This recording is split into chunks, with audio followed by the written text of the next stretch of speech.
We'll hear Grant Robertson. Thank you very much, Mr Chair, and it's a pleasure to take a call on this SOP to divide the Government Communications Security Bureau and related legislation amendment bill into 3 bills. For me, this SOP sums up what might be called an existential crisis for this bill, and that is the extent to which this bill is able to change the nature of our security intelligence agencies. The fact that in doing so it has to divide itself into 3 at the end point is to me, describes the existential crisis that this bill and the government has when it comes to its security and intelligence agencies, and in fact reinforces one of the reasons why I am not of the same view as my colleague Mr Mallard about being able to vote for this SOP, is because for me this sums up what's wrong with the whole process,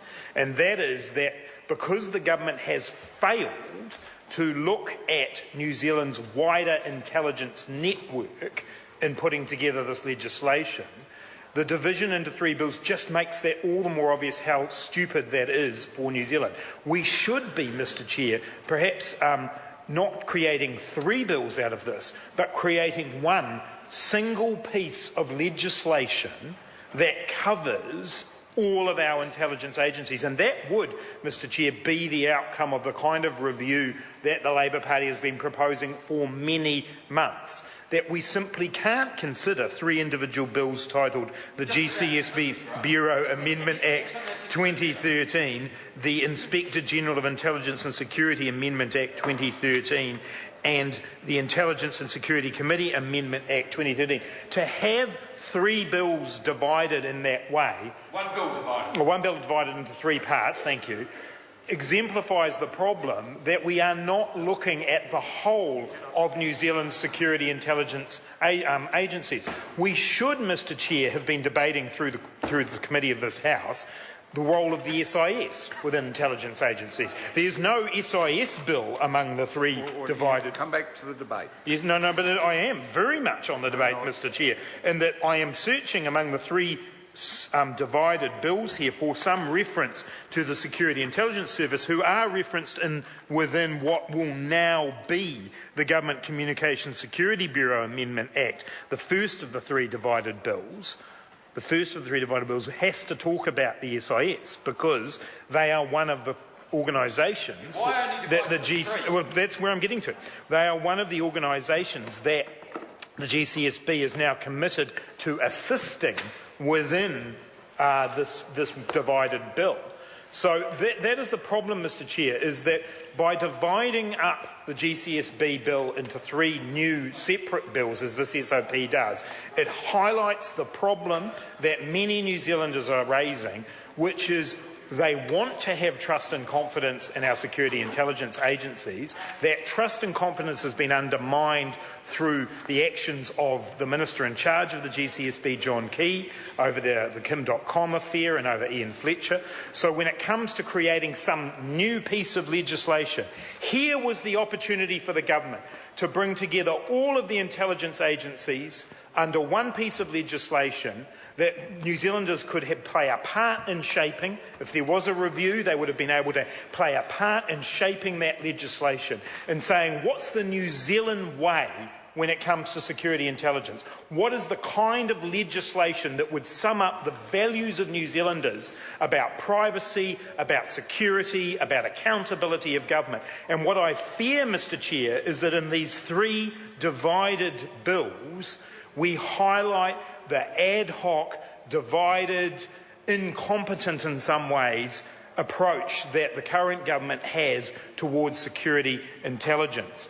And in particular, Mr Chair, I want to highlight the two bills that actually don't have the same title as the one that we've been debating all the way through over the last couple of weeks, and that is what will now be the Inspector General of Intelligence and Security Amendment Act and the Intelligence and Security Amendment Act, because they highlight the fact that both of the organisations covered by these 2 divided bills, the Inspector General of Security and Intelligence and the committee, actually have oversight over a wider set, Mr. Chair, Grant Robertson. actually have, he's given the call to me, actually have a wider ambit than just the GCSB.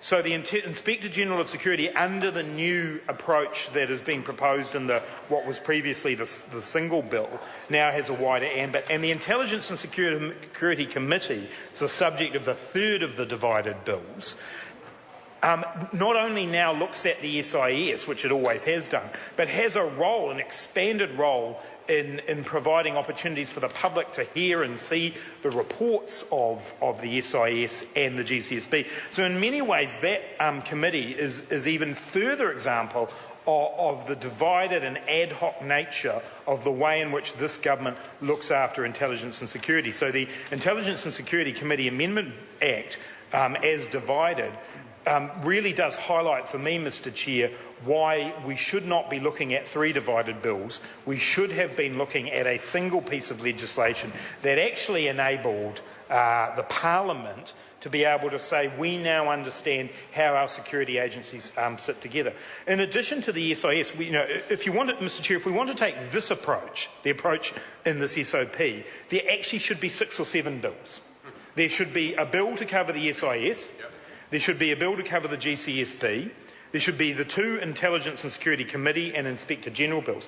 But there should also be a bill covering the police and off-cams, because under Section 8C of the bill that we've been debating, they are regarded as a security and intelligence agency. There should be another bill covering the Defence Force and Defence Intelligence, who are also named in the legislation. So if we were to take this approach in this SOP to its logical extension, there should be 6 or 7 bills. And that's, frankly, Mr. Chair, would be... Order. Now, I've been listening very carefully, and I think the member is trying to develop the argument, well, I believe that he's trying to develop the argument that the bill should have been expanded to cover other issues.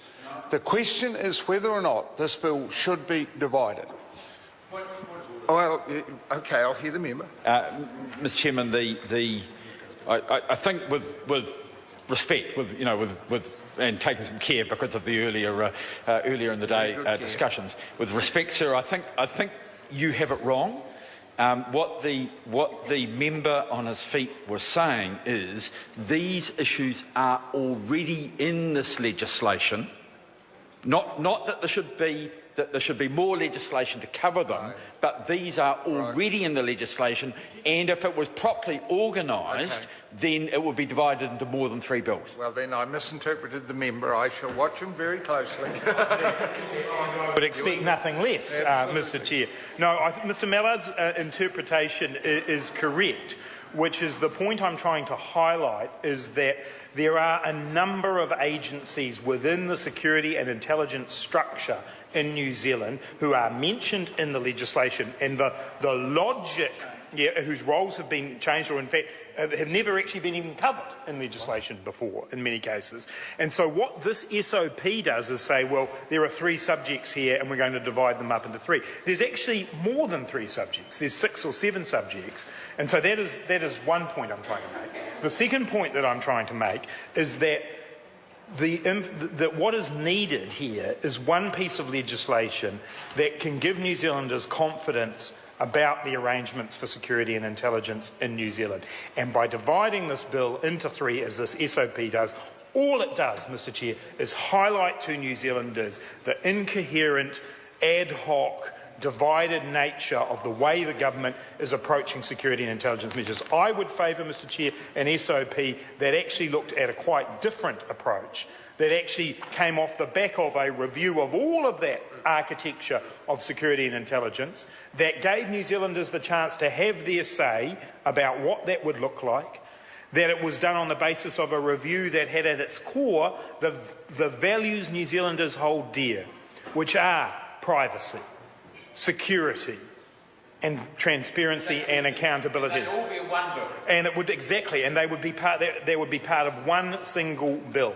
So, Mr. Chair, I cannot share Mr. Mallard's enthusiasm that he had for the potential division of this bill. I think I will have convinced Mr. Mallard now that it's not possible. The government side of this debate have not taken a single substantive call today.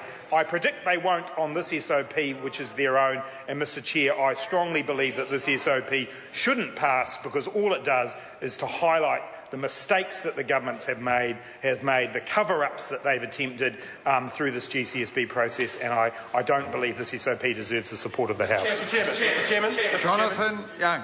I move that the question be now put. I'll hear Ian Lees-Galloway. Chairman, we are debating supplementary